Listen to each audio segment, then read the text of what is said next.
Many times it's their first time working with clay or collage or watercolor or acrylic painting. And so many times we have had teachers come in and point out, this student is like one of my challenging ones. And they're like, oh, I don't know how they're going to do in this tour. And then by the end of it, they're like, this child is the most engaged in the arts now. Like something clicks to then see the arts as a possible career path.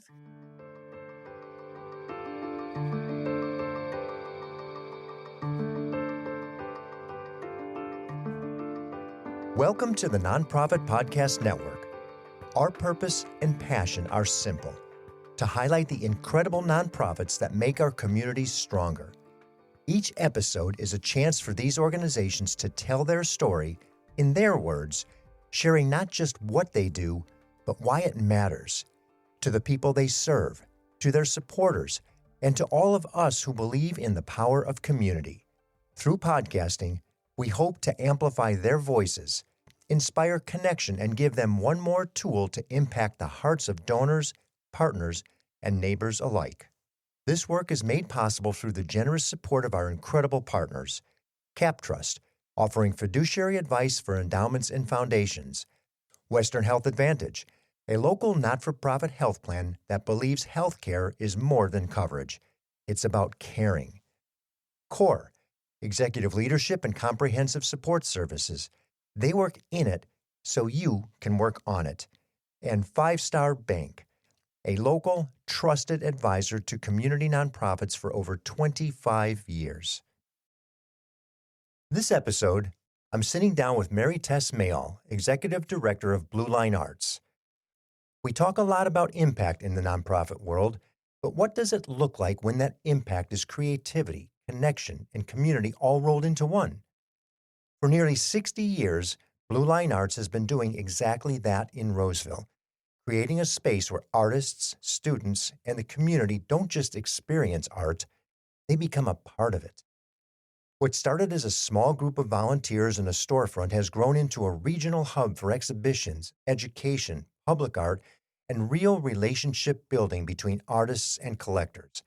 And what I love about this conversation is how layered it is, because this isn't just about a gallery. It's about access, exposure, and the moments that can change the trajectory of a young person's life. We get into everything, from murals and digital art to underserved student programs and the evolving role of AI in the creative world. And at the core of it all is a simple but powerful idea. When people are exposed to art, something shifts. This is a story about legacy, yes, but more importantly, it's about what happens when a community chooses to invest in creativity. Mary Tess Mail, welcome to the Nonprofit Podcast Network. Thank you, Jeff. I'm happy to be here. It's not often we get organizations that are 20 or 30 years in existence, certainly not arts organizations, but we've got you with 60 years. And 2026 is the 60th anniversary year. Tell us a little bit about that. It is. It's amazing. I was completely blown away when I learned about it as well. And I'm born and raised in Roseville. And it's really inspiring. The organization started in 1966, and it was a group of volunteers and art enthusiasts that came together, and they really wanted to bring arts and culture to Roseville. And at that time, it was just a little train town, Agreed. So they found an empty storefront, this old Bank of America building in Old Town Roseville. They had their first show, and the interest was there, and it just kept growing and growing. And our organization had a couple of names over the years in different locations. And we've been in our space in downtown Roseville on Vernon Street since 2008. And the organization at the time raised a capital campaign to build out the bottom floor of the parking structure that we are under as a contemporary art gallery. And it's still just an amazing space that we are so grateful to have. Well, it is a beautiful gallery. I've been there. It is an amazing gallery. I've been to the facility, and it's beautiful. And what's, I think, impressive is the foresight that somebody had, back 20 some years ago to go, this is going to be a great spot. We see what's happened in downtown Roseville. it's really taken off, and especially now with the construction and the residential and all that's happening. Absolutely. We're so grateful. We had some amazing leaders over the course of the organization's history. Dolly and David Fidiment, who are big philanthropists and well known in the Roseville area. Certainly Fidiment Farm. Exactly. Yeah. That is the same family. They were both involved in the organization from the very beginning. I believe David was a president at the time, and so was Dolly at some point.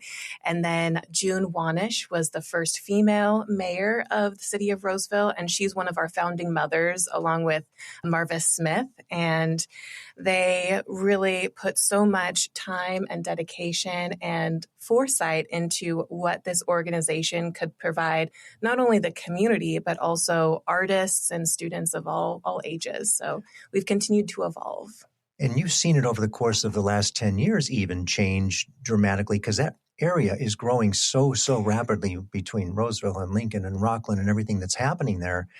I would imagine that the interest in some of the arts in the community has grown significantly as well, because a lot of those people are coming in from major markets, whether it be Bay Area or other cities from outside of California, and they want what they had. Exactly. It's so fascinating to me. I mean, even during the pandemic, we unfortunately had to shut our doors for a period of time, but then we were able to open them as a retail.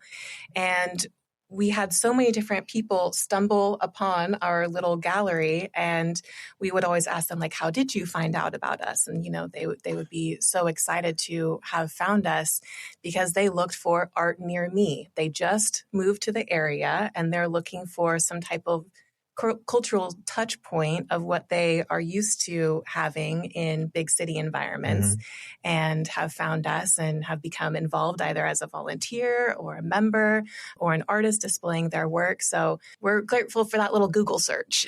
Well, it's always helpful to be in an area that's growing too, because you get to grow with them, as opposed to areas that maybe are just flat, stagnant, built out, where it becomes a little bit more of a struggle. You're still a discovery for a lot of people. Yes. And it still, blows my mind and other people who are close to the organization, how people are still discovering us, like you mentioned. And they'll ask, oh, when did you guys open? And we're like, kindly, 60 years ago. Been around for a while. We're like, oh, if we had a jar for every time someone says that. But we just say, thank you so much for finding us right now. Can you let your friend or family member know and come back and have other people visit too? People have one assumption sometimes of a gallery as a place for artists to display their works and sell them in consignment or some sort of process that's in relationship to the gallery. Yes. And that's true, or I should say that's true and. Yes. Because it's so much more. And what you guys do, what Blue Line Arts does for the region, is significantly different than just a gallery for artists to display their work and be sold and get some recognition. It's so many things that you're engaged with, which I really want to talk about. So tell us, get us started along with some of the programs that you have. Yes, absolutely. We did start as an organization that is displaying and selling work, but you're right, there are so many other layers to it. So we are very proud to set ourselves apart a little bit and really focus on relationship building between the art collectors and the artists. So whenever a new art sale happens in the gallery, we are asking that collector, would you like to share your contact information with the artist so that they can add you to their email list or just send you a thank you note too, and have them start a relationship and hopefully a patronage going forward instead of just being that middleman and cutting everyone off. And then, there are so many layers to our programming too. So you may just see the gallery when you first walk in, but we have after school programming partnerships with local schools. We bring schools in for field trips. Most of them are completely free for underserved schools. And we have a residency program that we run twice a year. We also partner with local businesses and organizations to turn over their art displays quarterly to give more artists opportunities to display and sell. So actually display of your artists in those businesses, lobbies, et cetera. Yes. Oh, I love that. Yes. Bringing the art into the communities. And then there's the public art component too, working with not only the city of Roseville, but other institutions like Sacramento State and Placer One development too. And we really just want to expand the reach of what public art and exposure to the arts and arts education can do for improving the quality of life. Did I also see something with murals? Yes. Yes. Tell us a little about that. Sure. Yes. Public art is, I think, a relatively new program for the organization's history. We started the Roseville Mural Project in 2019, and it really came out of a big need that the area had for public art projects in general. Mm-hmm. There had been no public art projects in over a decade before we started that program. We have an amazing partnership with the Downtown Roseville Partnership, the local business improvement district, to help property owners select a mural artist to create a mural on their property. So not only is it helping a property owner improve their facade, it's giving mural artists and sometimes even artists who are looking to develop their resume or CV to have larger opportunities to develop their career while driving tourism to the area. So people who come down to downtown Roseville for a bite to eat or a coffee, they can appreciate some culture on the walls too. Sure, just a short walk, you can see 4, 5, 6 different walls. And I would imagine as an artist who maybe has been working in some semblance of studio art, to be able to say, I just did 65 feet by 120, and it's my work. Yes. I mean, that you're not going to miss that.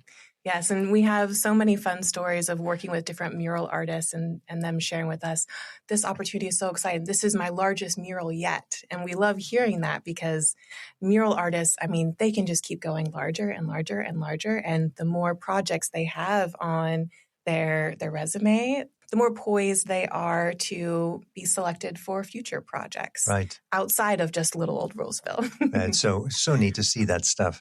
In terms of the programs, are there any programs that you see more demand on the gallery for? I mean, apart from public art being a big demand for us, what we've been really excited to discover is that there's a big demand for digital design right now. Oh, of course, yes. We have been offering classes with our teaching artists, mostly for the youngers, like starting age 9 up to 18, through some of our our after school programs and summer camps. We have iPads and Apple Pens, so they're learning how to use apps like Procreate to design their own characters and design their own stories. And we've really seen that evolve into a demand. So applying technology to the creative practice is relatively new and exciting. And I would be remiss at this point if I didn't ask about AI. Yes. Do you teach, or is there a program in AI?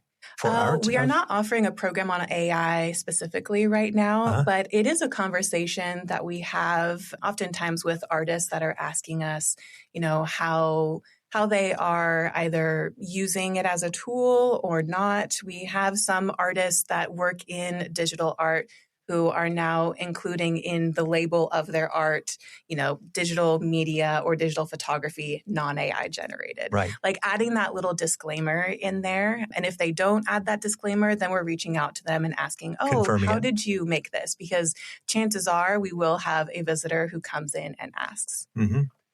And no judgment on it, just curious because it is such a big topic of conversation today. Absolutely. And it's so new. There's so many different ways to use it. We're not saying that you can or can't. Right. It's just another tool to totally agreed. Use. In everything. Yes. And the better you are, more adept you are at using it to, I think, either humanize or personalize your story, whatever it is you're trying to get out, whether it be through art or written word, whatever.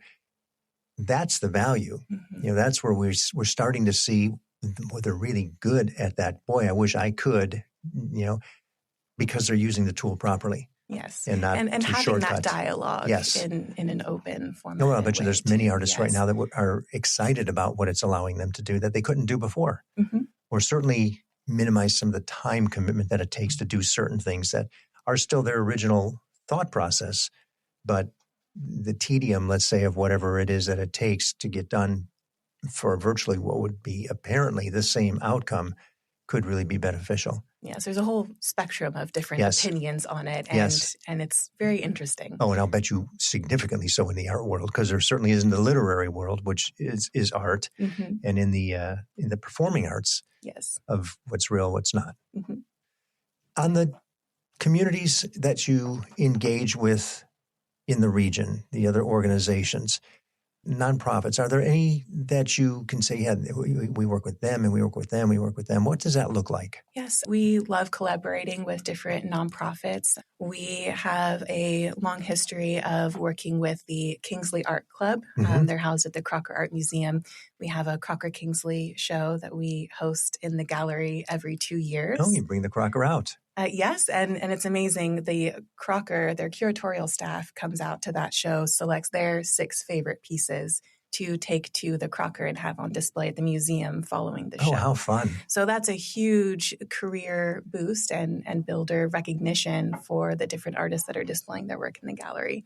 We also partner with the Creative Arts League of Sacramento. We host a show with them called By Hand, an international craft competition. Okay. And that's a wonderful partnership. We just had that show recently, so it'll come back in another 2 years. So these are not annual, but they're every other. Yes, those 2 partners are every other, but we do have an annual partnership with the Placer Artist Tour. So they have their studios tour every November over 2 weekends. So we host their Taste of the Tour preview show in the gallery. And it's a wonderful, mutually beneficial relationship because so many of the artists on the tour are also members of Blue Line Arts. And if they aren't already, then we love welcoming them into the organization and seeing how we can support them with different opportunities. And you mentioned the schools, where you have the schools that children come through to be exposed to the arts, which many, I'm sure, have never seen or experienced anything like that. Yes, unfortunately, that's still the case, even with some funding that is now guaranteed at different public art schools for the arts. Making sure that visual arts are a part of their curriculum is still a challenge that we're trying to fill with our Tour, Talk, and Create field trip program. So that is for K through 12 students. So they come in for a 45-minute guided tour with our teaching artists. So we're asking them interactive questions about the work they're seeing. And then they have their chance to become the artist and create a project inspired by what they just saw in the gallery. And many times it's their first time working with clay or collage or watercolor or acrylic painting, and we're giving them a kit with those materials to then take home afterwards too. So it's like, okay, hopefully this is just the beginning of your journey. And so many times we have had teachers come in and point out, this student is one of my challenging ones. And they're like, oh, I don't know how they're going to do in this tour.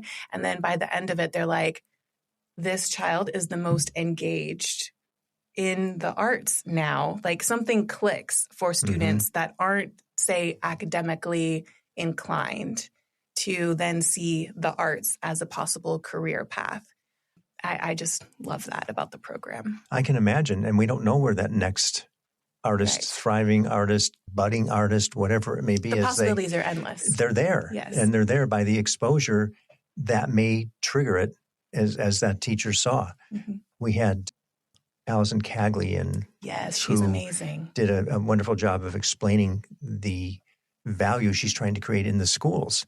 And the proposition's been passed. It's just the awareness and the acceptance and the time of everybody to understand that the money is there. Yes. You just have to use it properly. Exactly. And it's not one size fits all, too. Right. So each school has a different need or requirement. And we really just try to keep tabs on the different schools to make sure that they are spending those funds and offering different solutions for them. When we look at a gallery from the outside in as a naive observer, the assumption would be that you sell the art, you get a piece of the commission for the art, and everybody is happy and makes money. That's probably not the case. Tell us how the organization is funded.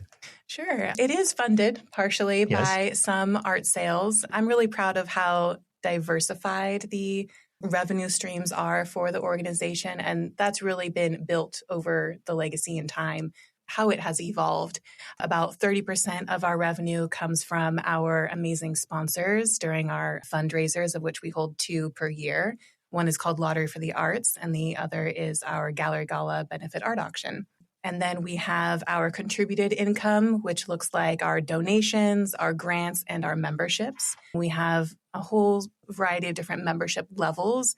The artist level is by far our most popular. That's like 75% of all of our members because they receive so many amazing benefits. And then we have 20% of our revenue from gallery related. So that's your art sales. And then 20% program related, whether that's service provider partnerships, public art projects, and our fee-based programming, such as our summer camps, winter camps, and spring break camps. But we offer scholarships for all of our programs as well. Well, it's really neat, too, that you have that ability to have the diversification.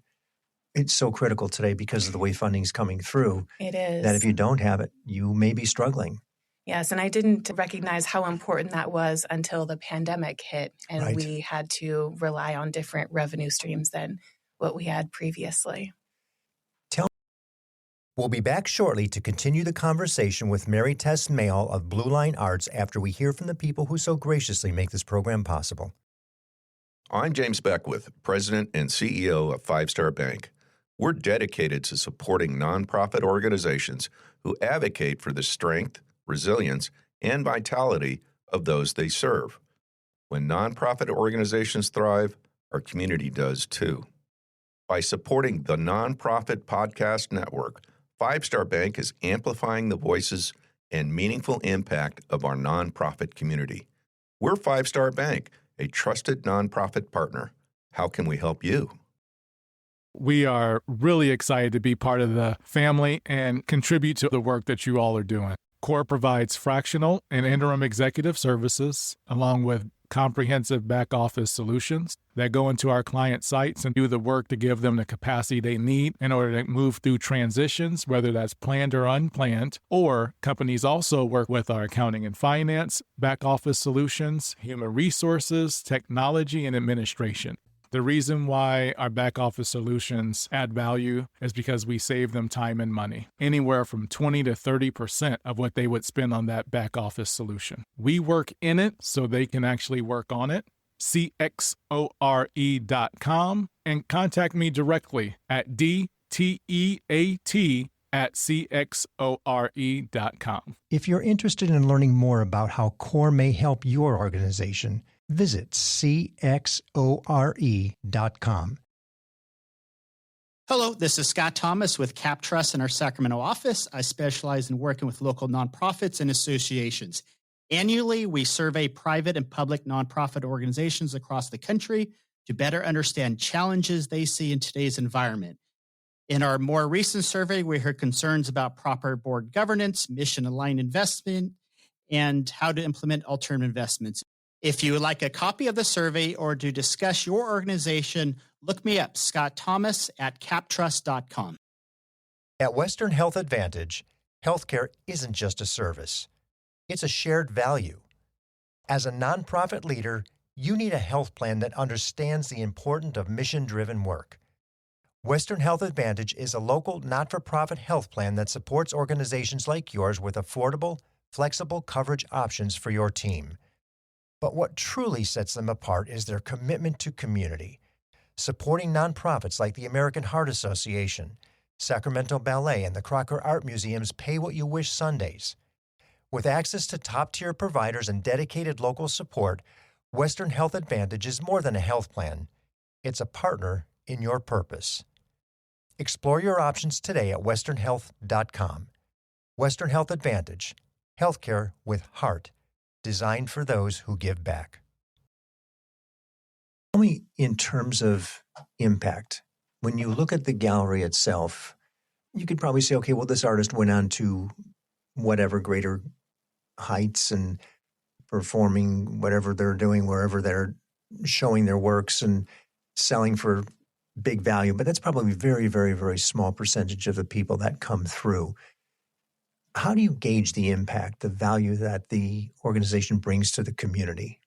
That's a really important question, and it's so interesting because the arts can be impactful in so many different ways. So our organization definitely looks at the quantitative metrics of, gallery attendance and program revenue to gauge success over time, but it's really the qualitative data. So we do conduct surveys where we really try to assess how successful either our gallery shows are, our programming, how many artists are having their work on display for the very first time in our gallery, how many of those artists are selling their work to a stranger for the very first time, how many students are experiencing art for the first time, or how many teachers are now inspired to infuse creativity and arts integration into their lesson plans in schools afterwards. So yeah, there's so many different avenues that we keep a hold of and assess how impactful they are and how we're able to continue to support the different audiences that we serve. Well, the infusion in school to change the way a child perceives as a result of the teacher experiencing something at the gallery is huge.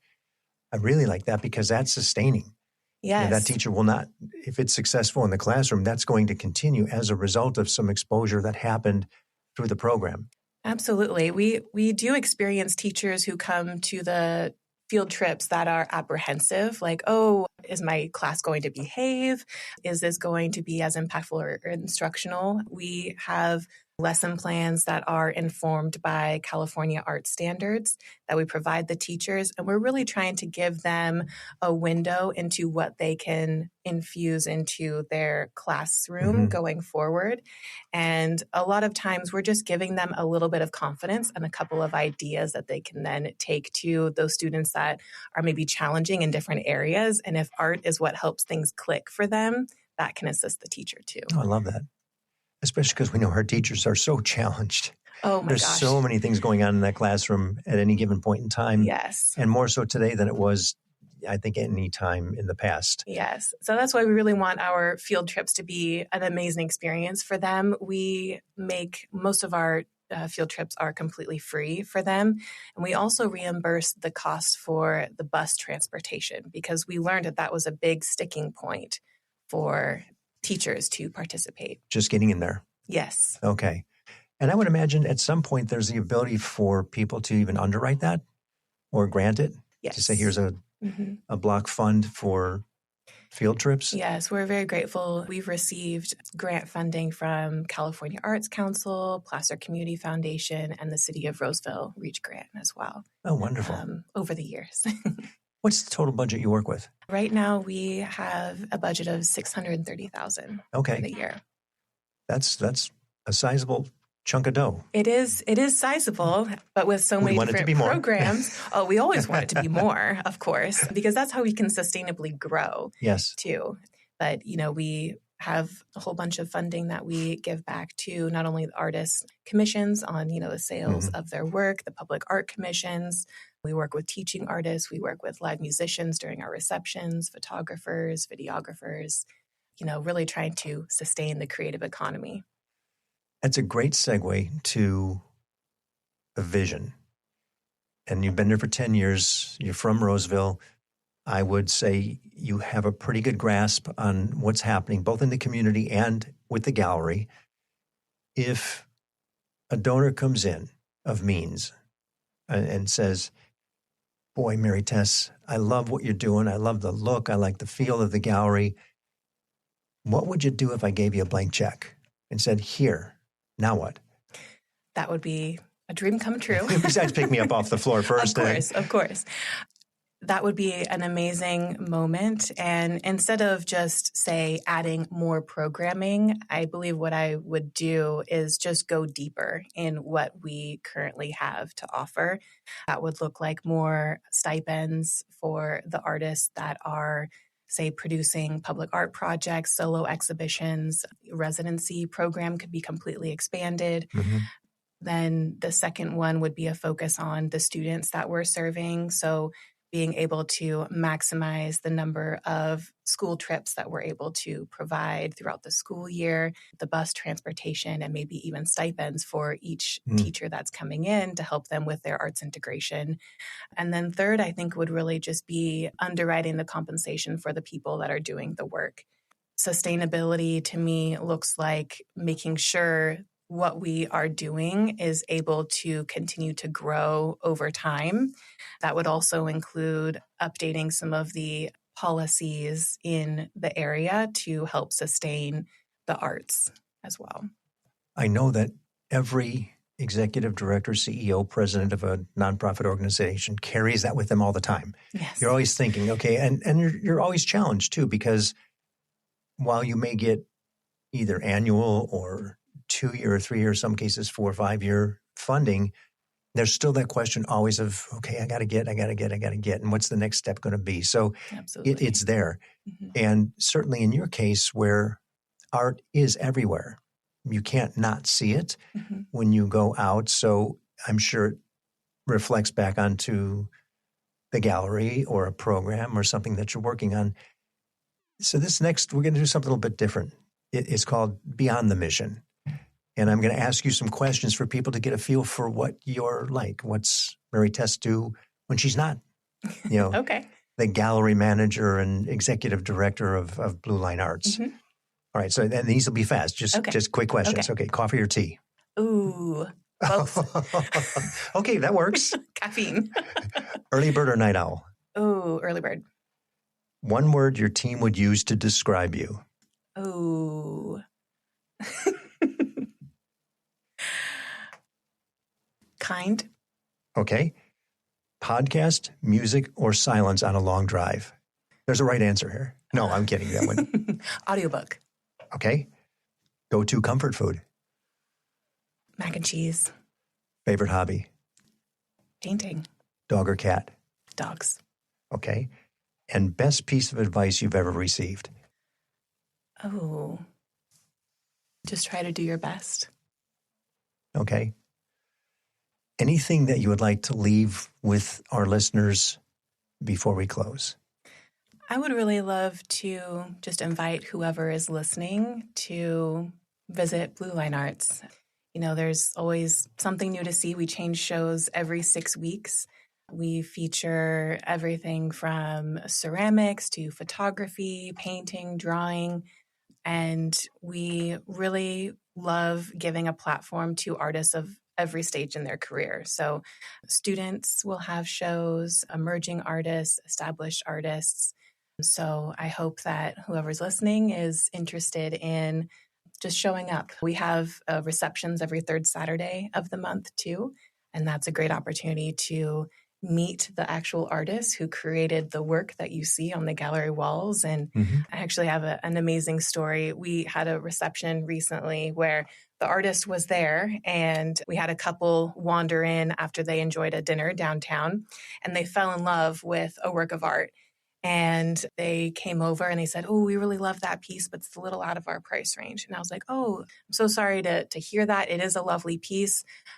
The artist is actually here right now. I'd love to introduce you. I was able to bring the artist over and they were thrilled to meet someone who was interested in their work. And the couple felt like they were meeting a celebrity. We all got to talking about the artist and their inspiration and behind the scenes, and they fell in love with it even more and purchased it. So that was just an amazing moment where we were able to completely foster that relationship. And now the artist is keeping in touch with a new collector, and the collector has an amazing story of how they have that work of art in their home. And I feel like that's really just what it's all about, is building community and making those connections. And I couldn't agree with you more, because when you see that piece of art that speaks to you, so to speak, it's visceral. And there's something about it that is engaging, whether it makes you laugh or makes you sad or makes you cry or makes you remember something that was really important to you. And that's just a tiny range of emotions that I can say I've experienced from art. And the ability to bring that to the community through a resource that's a place with the person that originated it, because when you connect, there's a connection with the individual that created it too. And I think that's what you were just describing with that couple. That stays. Yes. It tends to stick because there's something that brought you two together. The artist and the person experiencing it, who gets the benefit of now purchasing it and owning it and enjoying it in their home or wherever they have it, that they get to see it every day. I'm going to ask you to the kids. Is there any particular story with the kids that you might have seen where something stuck? Yes, we're really trying to target smaller, underserved schools. And there's a school called Sheridan Elementary that's out in kind of the outskirts of Placer County. Mhm. And their whole school is like 50 to 60 students. Oh my gosh. So we brought their whole school in. It was over 3 days to come in for the Tour, Talk, and Create session. And it was during one of our artists in residence. And she was teaching them how she creates natural pigment. And it was just like such an amazing program. And after those 3 sessions, the principal gave us a call and said, the students and the teachers are still talking about how amazing it was. Most of them had never been to an art gallery before or a museum. And they said, we keep talking about art, and there's a really old mural on our school campus that's really faded. I want you to come out and look at it and, see if we might be able to do a mural project. So I was able to go out there with Adriana Griffin, our programs manager, and we had this amazing conversation about, what they were looking for. We were able to collaborate on securing funding for this mural. So we were able to bring in a mural artist cool. the children, and then their parents were involved in painting, and the teachers. And it was just such a culturally responsive project that we were able to deliver out of a real need and a gap that they had from the school. And it was just so memorable. I can imagine the pride for not only the children, teachers, anybody engaged on campus, but for the parents and the neighborhood to say, we all did this. Yes. And every time they go out to that schoolyard or courtyard, they're like, that was me. I was a part of that. It builds a sense of belonging and pride in the school. That's, I think, one of the beauties of what the mural art does in a community. It brings people together and they get to see it and relate to it in a different way, because sometimes they don't see it. They don't see art. They maybe see a blank wall, and that has no meaning to anybody. But when they see something on it that brings it to life, it changes the dynamic so much more. Like it or hate it, love it or not, doesn't matter. Exactly. It's conversation starting, and it brings people together in so many different ways. If somebody's interested in supporting your work, what's the best way to learn more about the gallery? Where should they go?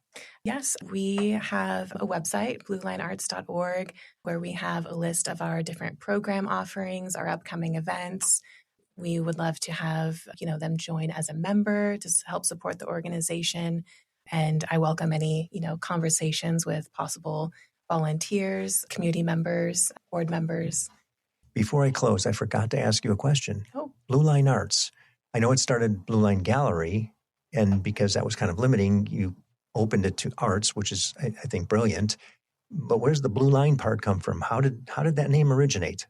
Yeah, so that name actually originated with a board member at the time who came up with the concept.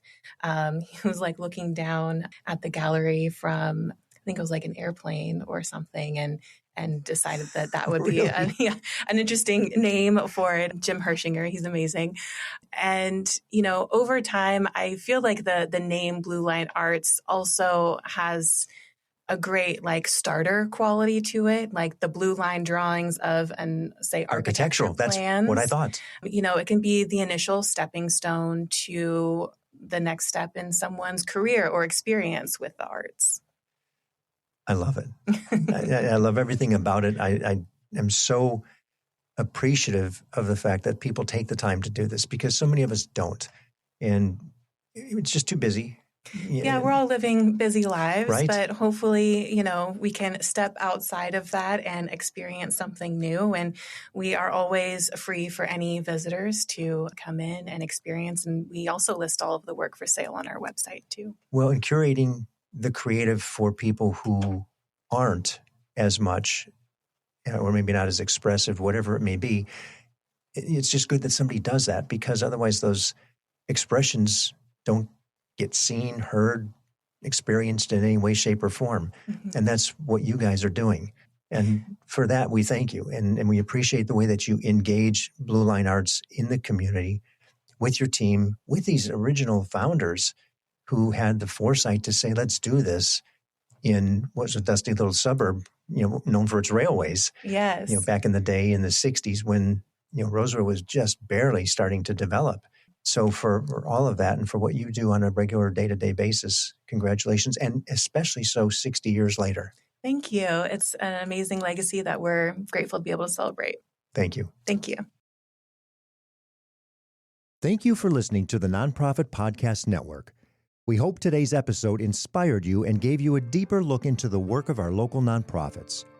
If you believe in our mission to amplify their voices, please take a moment to leave us a positive review and share this episode with a friend.